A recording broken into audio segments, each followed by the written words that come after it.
Добар ден, ги гледате вестите на Канал Плюс пладневно издание. Почнуваме со најава на дел од темите за денес.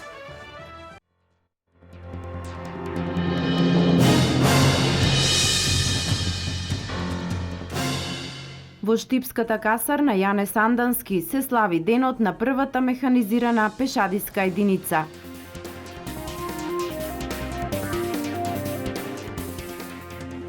Министерката за култура во посета на Штип, завршена е конзервацијата на икони во црквата Свети Спас, отворена е изложба на монети во галеријата Безистен.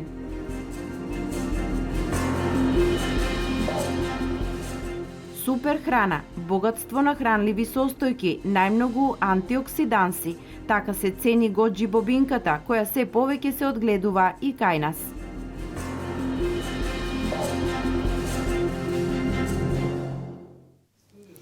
Денес се одбележува денот на првата механизирана пешадиска единица. По тој повод во касарната Јане Сандански во Штип се одржа пригодна свеченост со полагање цвеќе пред споменикот Македонија. На денешен ден 1944 година во селото Митрашинци Беровско формирана е 13-та и 14-та македонска бригада и 5-та дивизија на Народно-ослободителната војна.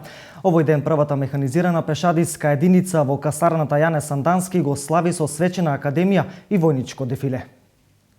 На денешниот ден, пред 71 година, во селото Митрашинци Беровско била формирана 14-та младинска македонска народно-ослободителна ударна бригада.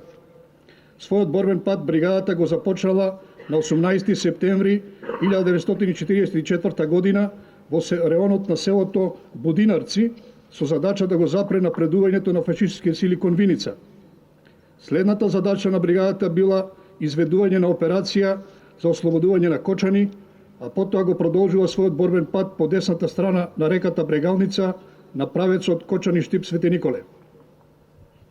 Подоцна, бригадата учествувала во операцијата за ослободување на Скопје, како и во борбата против фашистичките сили на правецот кон Тетово.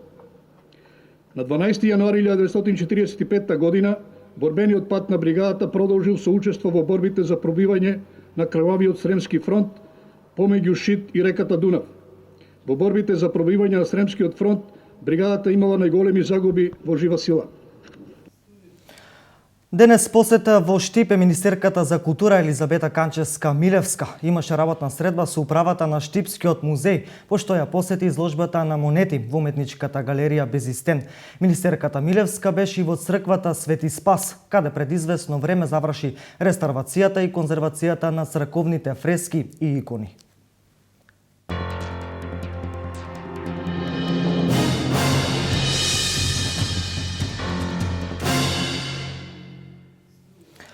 Заврши асфалтирањето на патните правци меѓу делчевските села Стамер град и град Вирче. Надминат е голем проблем на локалното население. Општината Делчево со средства од Агенцијата за рурален развој го реализираше овој зафат.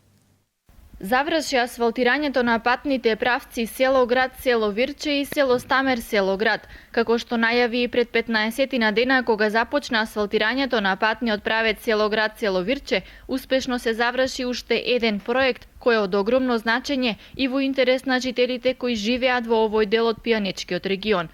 Проектот го реализира општина Делчево со средства од Агенцијата за финансиска поддршка на земјоделството и руралниот развој. Средствата предвидени за оваа изведба се 23 милиони и 400 илјади денари, средства обезбедени од општина Делчево и од Агенцијата за поддршка на земјоделието и руралниот развој. Должината која што се асфалтира е околу 3 км и 200 метри. Извршено е поврзување на трите села Стамер град и Вирче, со што драстично се намалува времето за пристигнување од едно до друго село. Од огромно значење и за земјоделците, чии што имоти гравитираат на овој потек, така што тие повеќе нема да имаат потреба со земјоделската машина да излегуваат и да се движат по регионалниот пат, туку директно и на побрз начин ќе пристигнуваат до своите земјоделски обработливи површини. Понадоле ни прават пат што го поврзува село Стамер и село град. Имаме и тук друг пат на Вирче и тоа е веќе е напуштен. Сега и овој денеска мисля дека ќе завршат и тоа е мисля дека е 5+. Па за патот е подобро пошто не одим по Калвеше и побрзо ќе стигнеш и до Вирче и до град што ги поврзува селата. и подобро е за заштита и на тракторите, не одат по дупки по тоа и Овој проект е резултат на плодната соработка на градоначалникот Дарко Шехтански со жителите на овие три села и нивните местни заедници. Од Тибет во Виничко Блатец, лековитата моќна ситното црвено овошје гоџи бери се зачнува на почвите во најеколошкото место на истокот. Производителот Стивен Николов за година дена ги собра и првите количини, за кои откупот барем засега воопшто не е проблем. Кинеските плантажи од најмоќното лековито растение гоџи бери се зачнуваат и на виничко тло. Ризикот за преземање на првите чекори го презеде Стивен Николов од село Блатец. Чистиот воздух и здравата средина во ова еколошко место за година дена го дадоа и првиот органски род. Ланската година ги посадив. Имав идеја ова бавча да го посадам со нешто што е повеќе годишен род. Од почетокот бев скептик. Така? Дали да посадам, дали не. А со помош на интернетот и со разговор и со домашните и со луѓето моите пријатели, реков си па зашто да не? Како инвестиција за наши услови е доста скапа, али покрај се исплатлив, да кажеме, значи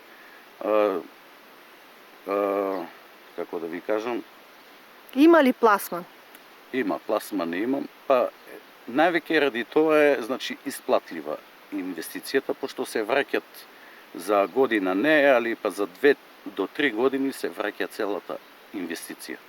Ето, засадено имам 2 декара тука, сега моментално, значи тоа ми е пробно, за 2 декара, значи по 5 евра, ако би било садник, тоа околу 300 садники имам посадено. Ја го одгледувам како дрво, значи за 2-3 години дава принос од 3 до 5 кила од дрво. Значи, тоа ти испаѓа како по 5 евра ми е откупната цена, значи на кило. Колку што е садникот, толку е цената по толку килограм. е цената. Значи 5 кила после петата година, 5 кила пута 5, значи имаме 25 евра од садник. Стручните лица од подрачната единица на Министерството за земјоделство со максимална подршка на овој се уште мал, но амбициозен чекор, а органското производство не е новитет во винички услови. Станува збор за личност што е ентузијаст и најверојатно податост информациите за производство на оваа култура му се преце од интернет, литература што користи и за поздравување што на ова тло на Блатец на надморска висина од 700 и над 700 метри тука се наоѓаме, значи каде што имаме поголема, повисока релативна влажност од воздухот, услови, можности за наводнување, има подигнато насад од гоџи бери. Ова е исто така нова, релативно нова култура што е веќе застапена кај нас. Интерес од други, да речеме, земјоделци нешто повеќе нема, меѓутоа многу е битно, значи да напоменеме дека да се спазат треба при производството на оваа култура и не само на оваа, и на сите овошни култури, треба да се спазат, значи оние минимум услови кои треба да бидат задоволни за да имаме успешност у производството како од аспект на производство у смисол на квалитет и квантитет. Николов во очекување на првиот квалитетен род во петата година гради стратегија за проширување на насадите и отварање кооператива во која се надева дека ќе вклучи и дел од неговите сожители кои неретко заминуваат на сезонска работа во Италија. Општинската организација на Црвениот крст во Штип во соработка со Центарот за култура Ацо Шопов денес организира голема општинска крводарителска акција, која ќе трае до 16 часот во фоајето на Центарот за култура Ацо Шопов Штип. За секој крводарител обезбедени се подароци и благодарници за нивната хуманост.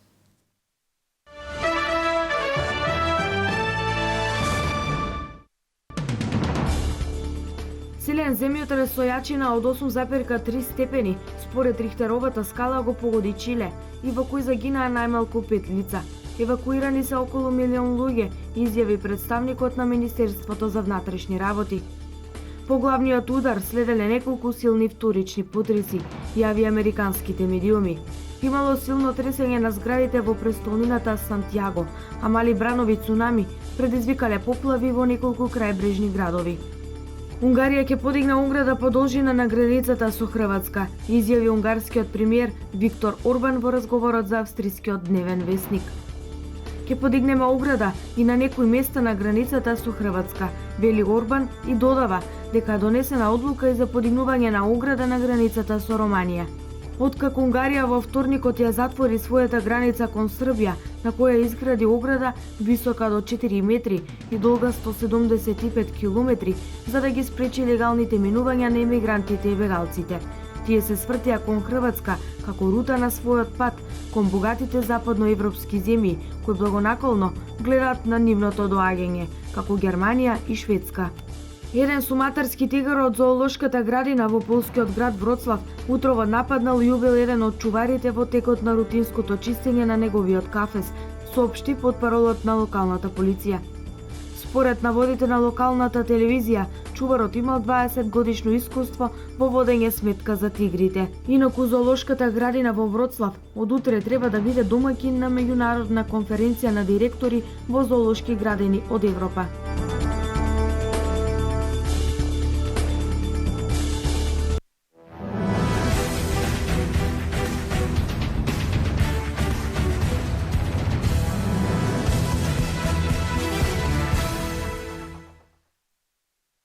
По оставката на шефот на стручниот штаб Владко Костов, Штипска Брегалница го реши тренерското прашање, откако вчера беше постигнат договор со Тони Јакимовски, кој е назначен за нов тренер на Брегалница. По заминувањето на Владко Костов, Штипјани неколку седмици бараа решение на клупата и тоа го пронајдоа во Јакимовски, кој практично до вчера беше тренер на второлигашот Евромилк. Со двајцата е постигнат договор. Јакимовски има пролиценца и заеднички со Драган Христовски ќе водат екипата во идните кола. Игор Стојанов останува помошен тренер, а Александар Митрев тренер на голманите. Со нив отпорано имаше подпишано договори. Во изминатите 14 дена по оставката на Костов, презадоволни сме од работата на Стојанов. Имавме едни мали мини подготовки. Фудбалерите сега тренираат 2 пати на ден, изјави председателот на Брегалница Мите Митев. Според Митев, атмосферата во екипата е одлична, особено како што вели, годи убедливата победа против Металург. Оваа сабота ќе се одржи редовното 7 коло, каде Штипска Брегалница на стадионот во Кочани ќе ја пречека екипата на Царев двор.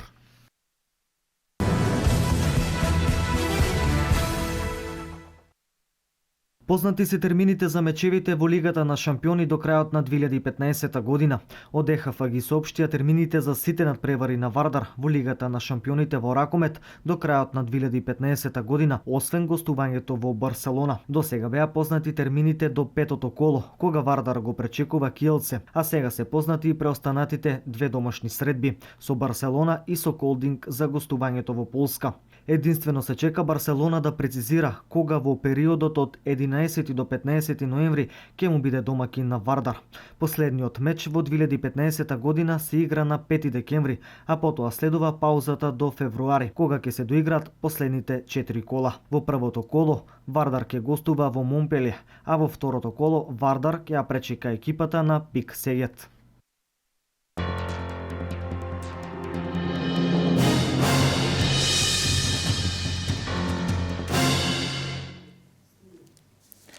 Ова се во пладневните вести со нови информации за денешните случувања. Се гледаме во 16:30. Канал Плюс ви посакува убав ден.